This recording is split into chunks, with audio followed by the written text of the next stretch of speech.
Welcome, and follow me as the Flydigi Apex 5, and today I'll be going over unboxing along with a quick look at the specifications, what this controller has to offer, and also its build quality.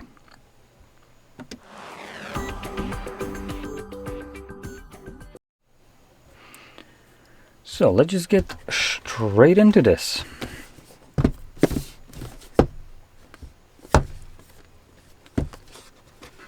So we do have a nice, almost nice pull tabs right here.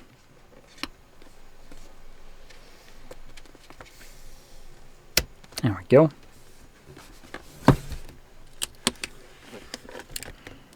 Come on. There we go.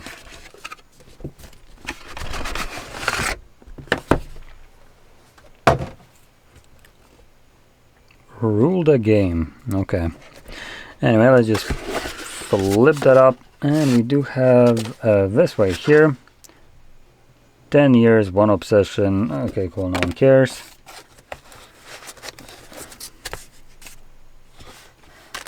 So we got a braided cable, Type C to Type A with just Flydigi logo printed on here, or not logo but the writing. We get the paddles for the back and a 2.4 gigahertz dongle. Then the controller itself. Damn, this has some heft to it. And in here we get just boring paperwork and a semi-jack tool. Huh? What for?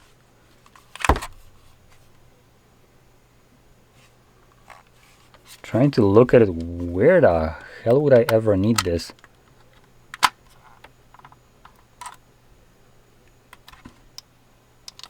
Shouldn't that be coming off? Huh. Anyway, so let me just toss this to the ground too. And well, let's also lower down the exposure so you can actually see the freaking thing. All right, there we go.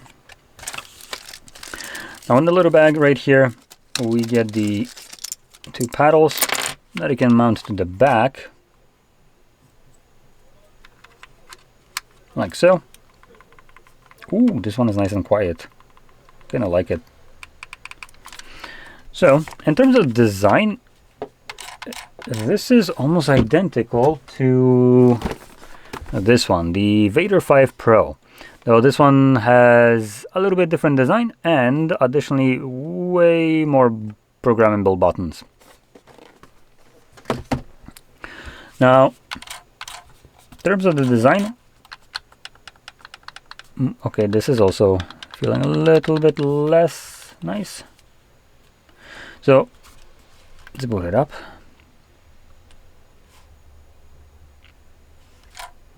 Come on.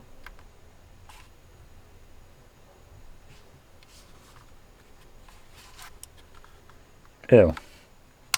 Maybe flip it on. There we go. So you can see we have a display on here. We have some illumination for the Flydigi Apex input connection. So it just, I think, tells me that nothing is connected. Now going over the specifications of this, we are looking at adjustable Hall effect joysticks, which they are adjustable through these little screws right here that you do need to take off the plate for, which I'm kind of sketched out to try to yoink that. For some reason doesn't want to like come off, and I'm just yeah, I'm pulling on it quite hard and I just don't want to break it. I believe this should be coming off, so I'm not sure why it's so hard to pull that off, but just know if for you this comes off a little bit easier where you're not as sketched out as I am to break this. I do have these 2 little screws right here, which could potentially be where you can use that tool, and that will allow you to twist it to either increase or decrease the tension on the joysticks right here. Now other than that, we have what is it?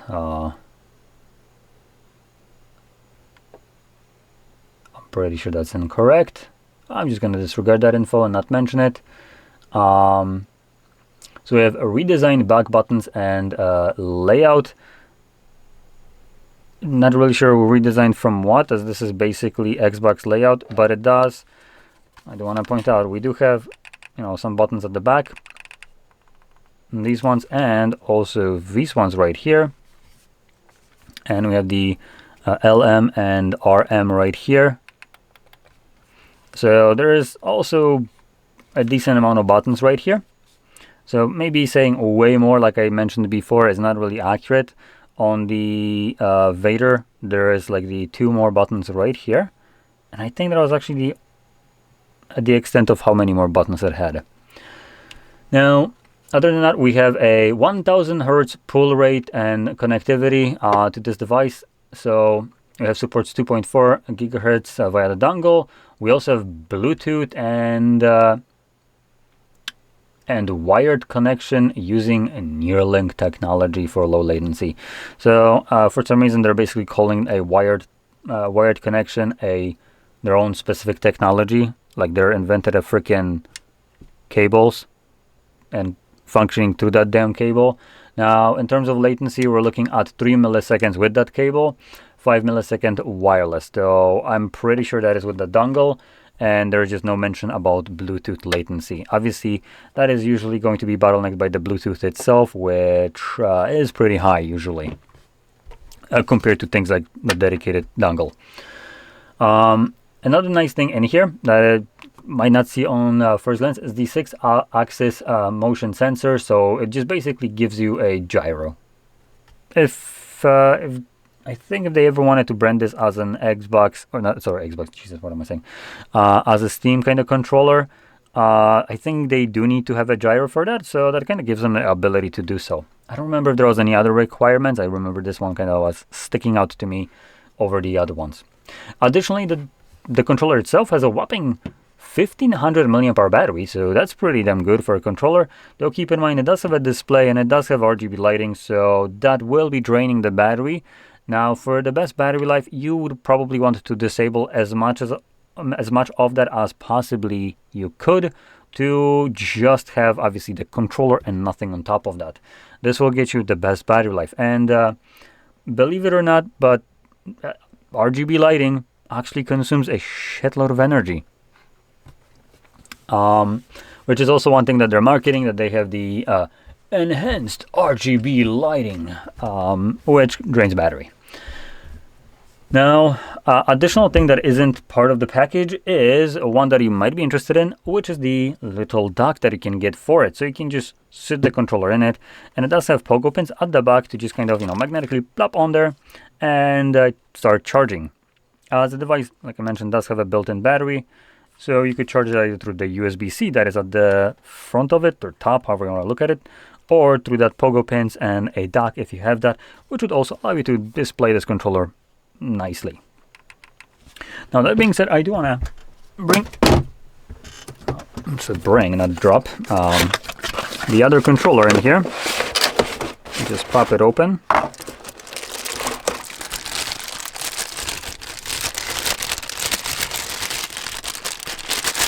Come on.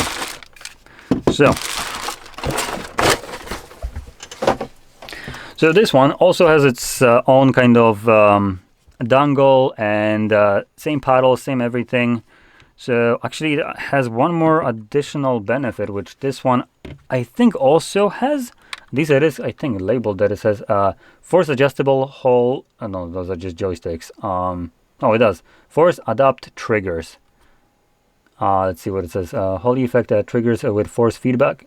Simulate train and vehicle, blah, blah, blah. Okay, so it doesn't actually have this. Okay. So if you're kind of wondering which one you should pick, to be fair, I am probably, if I would be picking one, I would be probably leaning more towards this one. It feels a bit more premium. Something about the non-transparent plate just makes it look much nicer. And the fact that it has these for adjusting the tension right here is also pretty nice, with addition to the little flip switch right here to make this, just a click instead of a whole entire movement to the bottom to trigger it. So it has a little bit of additional kind of features while offering, from what I can tell, almost everything that this one does, including even RGB, as it does have a strip right here. And also, I find the black one mixed with this kind of brown, trying to almost look like gold or copper or something like that, just looks nice. I do like the design of this one a little bit more. But that being said, this one is still a solid controller. It will have also a bigger battery than what the one that I just showed right here, the Vader, does. But at its core, from what I can tell based on specifications, they are very, very similar to each other, with just small differences. One probably being the appeal of how this one looks like with the display and stuff like that, and just a tiny bit bigger battery. But other than that, it's lacking the switches right here to basically change how the triggers work, but it does have haptic feedback for those triggers. I don't recall this one had any info about haptic feedback, to be fair. Another thing that is kind of feels much better on this one is the triggers themselves. They have this nice kind of rubberized feel to it. You try to smash them in and they just feel like just gentle kind of rubber cushion. This one has a little bit more plasticky kind of hitting, so you can hear it. And I'm gonna do the same thing here. So it's much more quiet in this kind of aspect and just kind of feels more premium. Again, this is the Vader 5 Pro.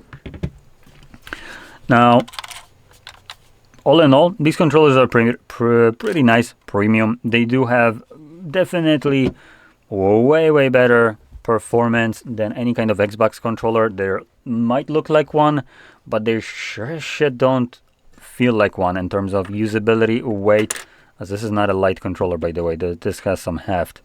So they do offer way more in terms of feature set and just general quality over something like an Xbox controller, which it imitates. And I would say it takes just a core of what Xbox controller is and just kind of, you know, looks at it, good shape. Let's throw to the shitter everything else that is way past its upgrade date. And yeah, they basically put Hall effects everywhere. This one here doesn't mention anything about having a mechanical buttons. At least not that I can find. Dome shaded, so it's using a dome shaped D-pad. Yeah, I don't see anything about these buttons, which this one apparently has an actual mechanical buttons right here for switches, clicky mechanical buttons, and same thing goes for the D-pad right here. So in terms of longevity, I think this might actually even be better and higher quality than whatever right here. But once again, there is just a little bit of a blink difference. This one is a bit more toned down in terms of how it looks like, while the white one has, you know, all kinds of stuff happening, like the transparent play, the RGB lighting for the logos, and I think right here somewhere as well. It's got the display with which you can plop in GIFs on here, GIFs, however you want to pronounce this. So that's just a bit more flashy kind of design.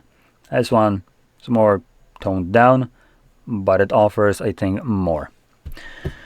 In any case, whichever one you pick, I feel like both of them are just generally an improvement over the typical controllers that you'll be getting from any kind of mainstream company, like for instance Razer or PlayStation, Microsoft, or anyone like that.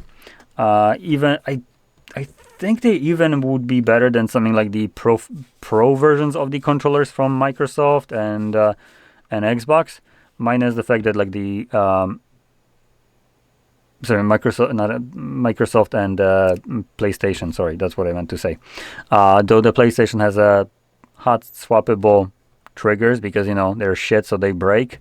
Here you shouldn't really have a need to swap them out, so it's a kind of useless feature.